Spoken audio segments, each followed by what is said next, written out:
What's up, everybody? Nate here from Out of the Basement, bringing you a brand new action figure review. Today we are looking at the latest wave of Black Series comic book figures.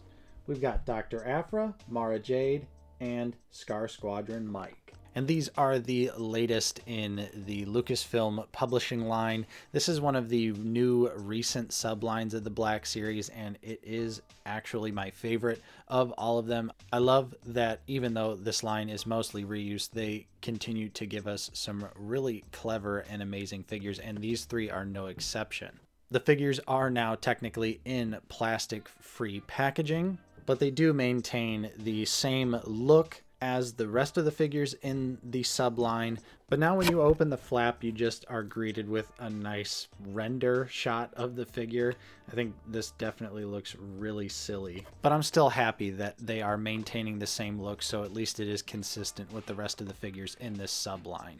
But just to run through them really quickly, I do like on the back of the package they have the little statistic details, and it shows you what each figure comes with. Got the back of Mara Jade's box. Here's also her open flap.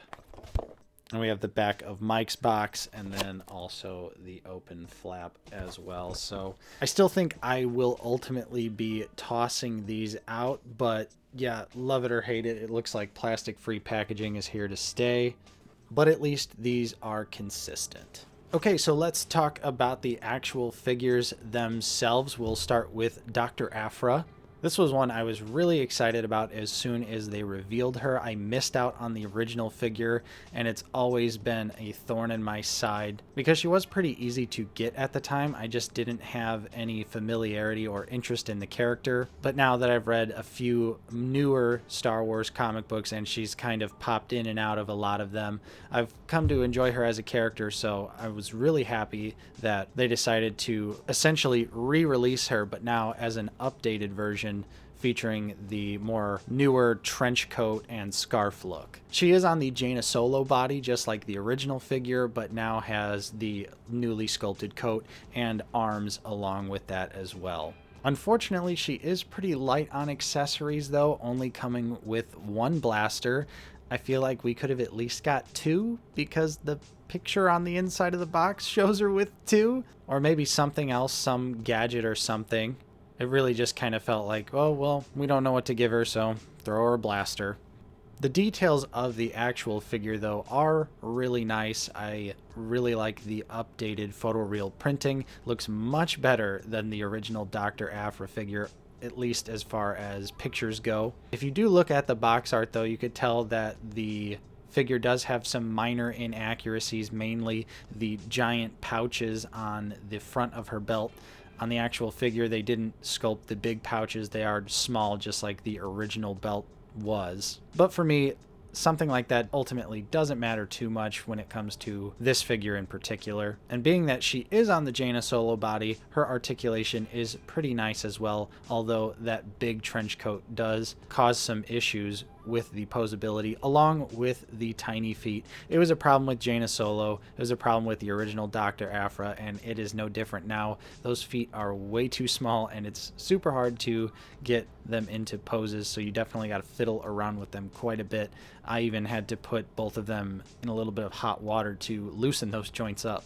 So let's talk Mara Jade next. This one is a fan favorite, highly anticipated, one of the most wanted characters in the line. So it is really awesome that we finally got her, and she is actually a really solid release. She is also on the Jaina Solo body, but features a brand new amazing head sculpt and arms as well. The actual look and design does seem pretty accurate to the pictures that are on the box. However, on the actual figure, the goggles and the scarf are glued together, so you can't separate them.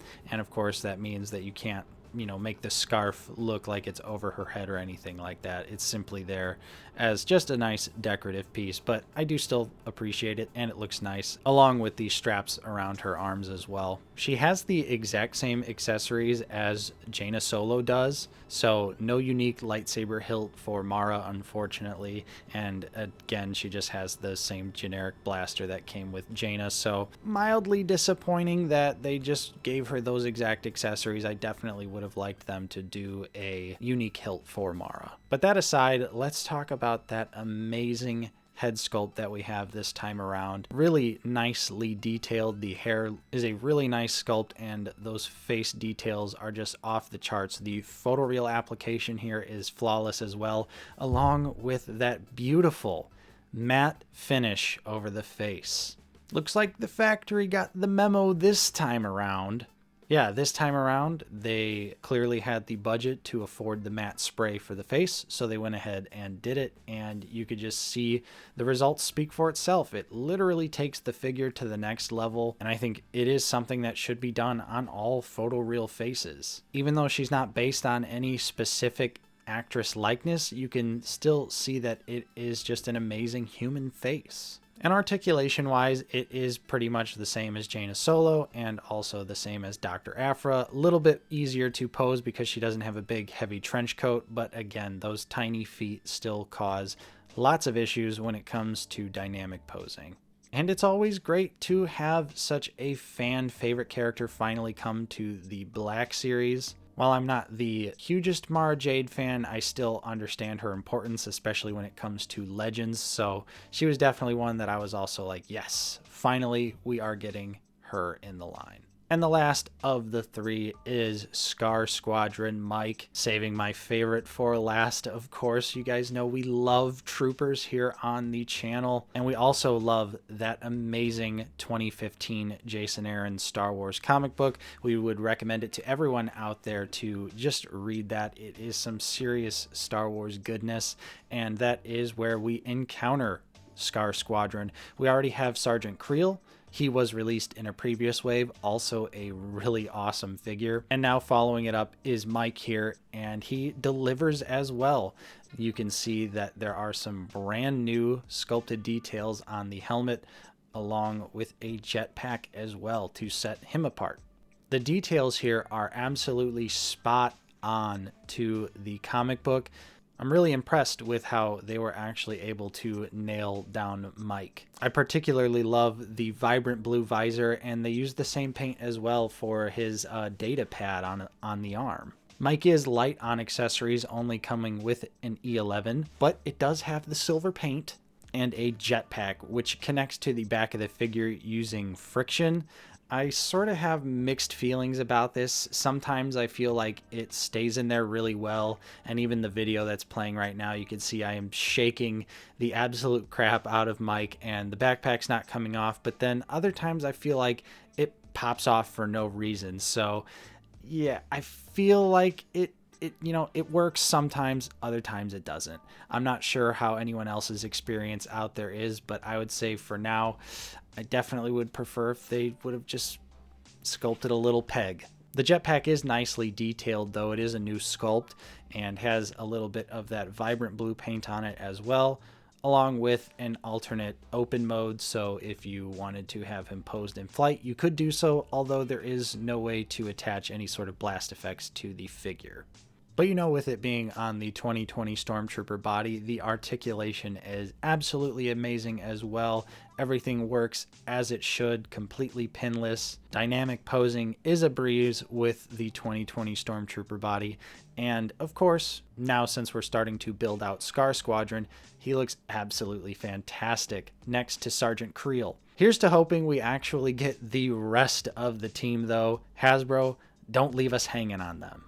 So overall, this was a very solid wave of figures. This is the perfect definition of reuse done right. Each figure is almost 100% reuse, yet they all still feel fresh and different. I'm really excited to see what the fourth figure of this wave will be. Let me know what your thoughts are in the comments down below. But I would definitely recommend grabbing all three of these. They are a lot of fun. You get a trooper, you get a fan favorite Jedi, and then you also get a badass smuggler as well. So you kind of get the different aspects of Star Wars. It's a nice, well-rounded wave.